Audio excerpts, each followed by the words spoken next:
धर्मेंद्र यादव। धन्यवाद अध्यक्ष जी।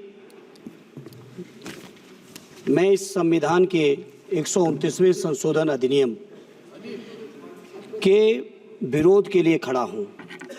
अध्यक्ष जी, मैं समझ नहीं पा रहा हूं, अभी 2 दिन पहले संविधान को बचाने की, संविधान की गौरवशाली परंपराएं की कस्में खाने में कोई कमी नहीं रखी।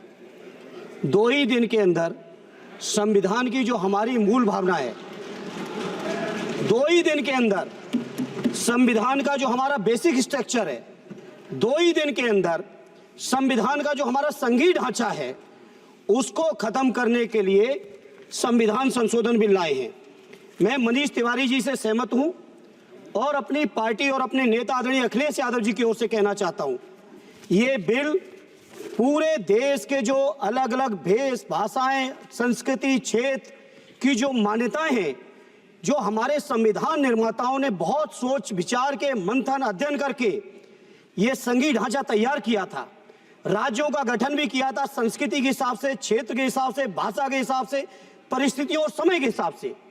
मैं नहीं समझता अध्यक्ष जी, मुझे कहने में कोई संकोच नहीं, उस समय के हमारे संविधान निर्माताओं से विद्वान, बाबा साहब भीमराव अंबेडकर से ज्यादा विद्वान इस सदन में अभी कोई नहीं बैठा, मुझे कहने में संकोच नहीं है। और ये संविधान की मूल भावना को खत्म करके कैसे तानाशाही के रास्ते निकाले जाएं, इसके अलावा कोई काम ही नहीं बचा है। आखिर मनीष तिवारी जी ने कहा, कहीं एक विधानसभा के चुनाव अगर कोई अविश्वास आता है, अगर बहुमत नहीं मिलता है, तो क्या पूरे देश का चुनाव कराओगे?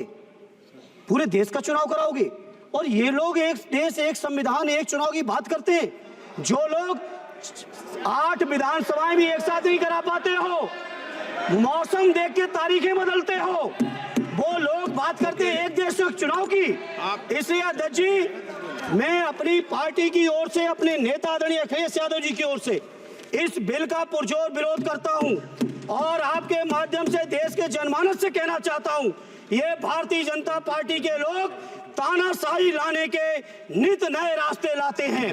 जो 8 विधानसभाओं का चुनाव एक साथ नहीं करा पाए, 4 राज्यों के चुनाव एक साथ नहीं करा पाए, वो पूरे देश की लोकसभा और सारे प्रांतों की विधानसभाएं एक साथ कराने की बात करते हैं।